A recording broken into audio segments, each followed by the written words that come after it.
Okay, and welcome back to another episode in the Silver Bike Restoration. This is episode 4.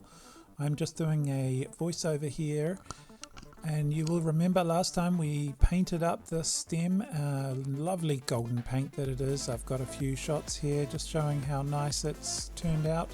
Pretty happy with how that's going to go back on the bike.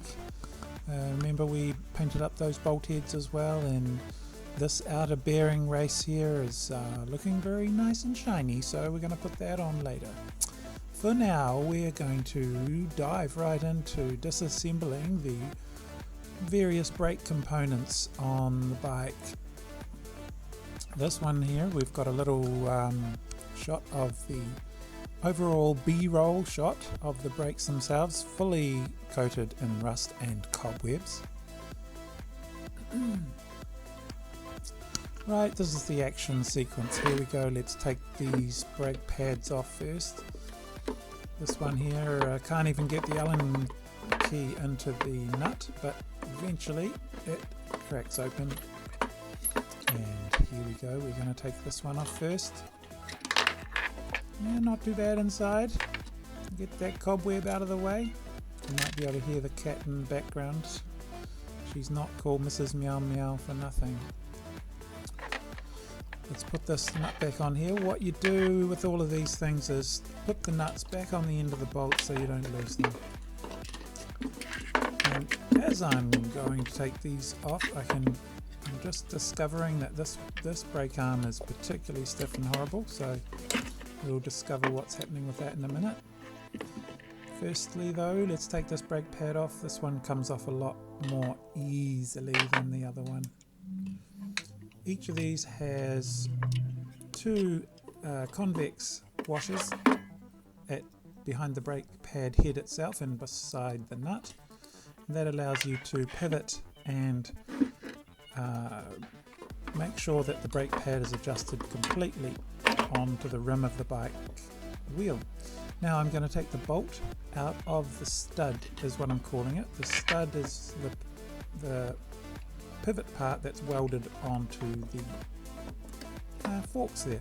So that stud's left behind, the bolt came out of it, and I'm just trying to fiddle around here with wonder if that plastic thing comes off. I know it can come off, but it's all kind of held in there with the spring of the brake. So I'll just settle with lubricating all this up and have a look at that's the other side, which I'm just about to try and undo here. Here we go, the bolt comes out quite easily, but I know that this one's a problem child, so let's try and take this brake arm off.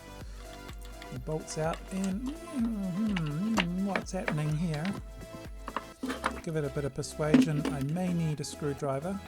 Let's get one. Bingo. I try and just get that in there. What you don't want to do is damage that little plastic black disc there that holds the end of the spring, the business end of the spring, if you like. It's coming off slowly, but I know the short stub of the spring is in the locator hole, so I've just popped that off, and here we go. Thank goodness that came off. Let's have a good look down that hole of the brake arm. Get in a bit closer so the camera focuses. There we are. Not too bad inside there, but let's have a look at the fork itself, or do I want to take that cobweb off there? The fork itself, let's lubricate that, I think. Probably a good idea. Yeah. Just so it goes back on easily. So that wasn't really the problem. Let's look at the forks and see what happens. Aha. This is a rusty stud. Stud is it can be a threaded part that's welded or fixed permanently onto a parent piece, so I'm calling these studs. That just got the rust right off there with a bit of wet and dry sandpaper. Try it with the brake arm. It's very smooth, but then I realised that's the incorrect brake arm. Let's put the other one on so we've got the right one, and that also is quite smooth. Good. Okay, so we can just call that pretty much. We know we can put all this back together now, and it's going to look and feel and work very well. So just leave that with a bit of lubrication on it, and let's get into the next phase. Oh, actually I'll just wipe this, make sure there's no more residual rust on there. Gee, that cat is making a meow noise in the background. I think we're going to pretty much, this is the end of the front brakes session here, and we're going to fade off and go into the rear brakes, which are still connected to the bike frame here. And you can see some aluminium oxidation under that left hand brake arm there. Actually quite a lot of rust and oxidation on both the metal and aluminium parts all over it.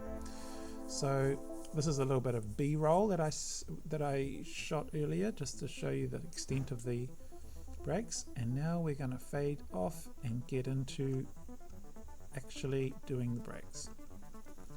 Here we go. Now, of course, ubiquitous lubrication on everything that you might want to take off, so spray that around, squirt it in there very good. The cat's still behind me, so first off, starting with the right hand one, cracks open pretty easily. The bolt sort of slides right out. I'm pretty happy with that. And just like the front brakes, one of them came off easily and the other one's a bit hard. So to get a bit more leverage, you take a bit of pipe, put it on the end of your Allen key, makes it a lot longer. Archimedes said, I think it was Archimedes, he'd give me the fulcrum and the right lever and I can move the earth. Now what's happened here is the stud should be permanently in the bike frame, but it has unwound, and luckily it's a threaded connection, so I can attempt to put that back on there in a minute. But what has happened is the stud and the bolt are rusted together, so that's what it should look like. The stud is in the frame and it shouldn't come out of there. That's permanent connection. So I've got a problem where my stud and bolt are one inside the brake arm. So my great idea is let's bolt this thing back onto the bike and tighten it up a bit more so I can crack through any rust on those threads, because undoing it's not helping me. I want to do it up a little bit tighter, so I'll use the pipe again to get that ultra tight, and hopefully that'll free the threads up because we need some movement. Let's give it a good old bend and try again. And I'm not hopeful at this stage because it's very tight, but as I do it, thank goodness it reveals that the bolt is coming out of the stud and we have had a success. Let's take this brake arm off and see what it should look like, and that is perfect. Yes. Right. And now let's just wipe some that lubrication off there. I think we do. Yep, correct. So I can tighten that back up because the stud itself has got two flats on it, so we can use it like a bolt. Now here's just a speeded up section of video showing that I'm taking the brake pads off the rear brake arms, which I didn't do with the front brakes. They're just for no reason at all. Let's lubricate all this up because I'm going to put this all back together again in a minute. Not in a literal minute, but when I put the bike back together. Now straight into a completely different situation where we've got the chain rings, as I promised last time, but my paint was drying so I didn't want to sand them down. Out with the wire wheel and let's get all the surface rust off the chain rings. There's a crank arm under there, it's clamped in the vise inside a piece of rag so that I don't damage that lovely silver surface. And there, we're going to take it up the other way so that we can get to the other side with the wire wheel. And as you can see, that lovely brake arm, crank arm, you want to keep that preserved, so keep that wire wheel away from it, but also get into all those crevices and get all the surface rust off. And I'm doing a bit of an inspection as I go, making sure we haven't lost too much metal surface with the rust. And sure enough, it's looking pretty good. I can even find some black paint on the front there. So it really was just surface rust. And now what we want to do is get inside between all the chain rings. I'm trying to do it with the wire wheel, motorized wire wheel. It's not really doing their business. So what I do need is in a second, grab the manual wire brush with a wooden handle, which is my friend, and it's coming forward to be used straight in there, and that worked a treat to get all that rust out from between those pesky little chain rings there. I did work on this quite a lot to make sure there was no surface rust or grease around, because what I do have is a new can of spray paint I'm going to use on this, because honestly I needed a rust proofing and it needed to not clog up the chain. So I went for a thin coat of rust proofing black paint, and you'll see that come up in a minute. What I'm doing here is masking off that beautiful silver crank arm so that I could have actually helped myself out a lot more by taking the pedal off, but it is what it is. We're just going to use some painter's masking tape to completely cover that silver up, so I'm going to spray black all over the shop in a minute. There we go. I'm just using an Allen key to hold that tape in there as I pull it taut and make sure no silver's showing. Pretty happy with that. One little bit left there, and let's put it in the vise, and I'm going to show you in a second the spray can. Boom.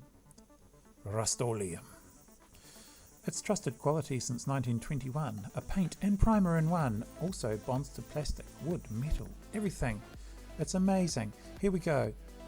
Give it a really good shake up with the little metal ball bearing in there, because that mixes the paint perfectly. Once over the top, and then we are trying to get it all into those crevices again, just like we did the wire brush. So stand it up the right way. As long as you've got a lot of light, you can see exactly where you're spraying the spray paint, and I'm making sure it goes in between, because an aerosol paint does not like getting in between little tight surfaces. So I'm really trying to get that in there. I'm going to give you a close-up of this in a minute when I'm finished. Okay, here we go, and right around the back there, it's all beautifully. It looks glossy, but actually this paint dries matte. And remember those pesky bolts that I had earlier? They're all rusted on the surface, so again, whack them in the vise. Let's get this wire wheel working on these puppies, and make sure most of that rust's off. It doesn't really matter, because this rust proof paint can handle a little bit of rust. A little bit more over here you missed. Oh well, that's alright, I think I got it later. And while I was there, I looked across, and there was my seat post, but sad, little bit of a sad sack sitting in the corner. So we are going to give that puppy a good coat of this matte black paint too. Take it out of the seat post. Wow, here we go. We've got my wire wheel just sitting there. Let's give it a good old brush down and make sure there's no surface rust. That's all you really have to do. And of course I noticed that the forks are just sitting there too with a bit of a rusty end. So polish that one up too with the wire wheel. It's a really handy tool, that wire wheel, I have to say.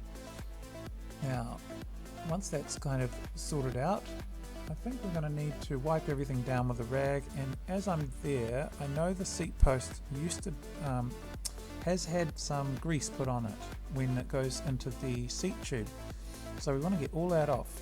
I have a handy, big, humongous 3 litres of thinners here, paint thinners, and I'm just scrubbing all that grease right off and making a good surface for painting that seat post. And of course, while I'm there, I give everything else a wipe down with thinners, because if you've got a damp rag nearby, you might as well clean your bike. That's now a dry rag, just to get all the residue off. There's nothing worse than having a orange peel effect from having a slightly too much thinners all over your work surface. Now, anything you don't want spray painted, get it away from behind your work area and off you go. Spray, spray, spray, turn it around. I've got that mounted in the seat with rags on it, just to make sure I can have that vertical, and that's just going to sit like that and dry. And here I'm trying to turn the can upside down, and it usually sprays all out so that I clean the nozzle, but this can is a little bit different to what I'm used to. It doesn't seem to want to clean and evacuate the inner tube. And of course, here we go, a little bit of relief. Go for a walk on the beach down at Omaha. The next session I'm going to do in the future is clean up this derailleur, because I had such great success with the rust on those chain rings. I'm going to get right into this. I'm pretty sure I can save this derailleur. Let's try it. But before that happens, the chain rings are dry, and I wanted to just show you close up how they look. There's still the rusted surface underneath comes through as a kind of a textured, toothy, grainy look, but it's all been sprayed and it's been cleaned down thoroughly before it was sprayed, so I'm pretty happy these are going to be a durable solution for the crucial part of the drivetrain up the front where you need all the power. Now take all this masking tape off. Hopefully there's no spray paint got through, but actually spoilers, it has got through a little bit on the other side. I'll show you in a second. And turn it around. I'm sure you can see it. Just there, a little bit of black on there. I can probably just wipe that off with a what's it called? Steel wool. It's going to be good for that. Anyway, I'll leave that aside. And here is the finished seat post. A little bit of spotting from, I think the thinners was not quite dried off, and I did put quite a lot of paint trying to clean that off. And woohoo, we got some new stuff in the mail. What we do need for this bike is a fancy new chain, and here it is, a beautiful new chain from Temu. And I don't know how I did this, but I got 2 chains. I must have had that in my cart, and that's all good because chains do wear out. Also on Temu was $1.99, all 4. I don't even need 4 brand new aluminium brake cable corners, and they've also got these rubber extenders, and that's their perish all the time, and also the ones I have now is rusted all on the inside of those, so we are going to need those. This pedal, you might have noticed, has had a bit of a bash in its life, and it's hang about, new stuff also in the mail. I think these new pedals are going to look a lot better than the rusted plastic and aluminium jobs that were on the bike. These were not the most expensive, but I have some high hopes that they are going to be durable and hold my foot quite well. So thanks for watching. I hope you enjoyed it, and I will catch you guys on the next one. Thanks a lot. Bye.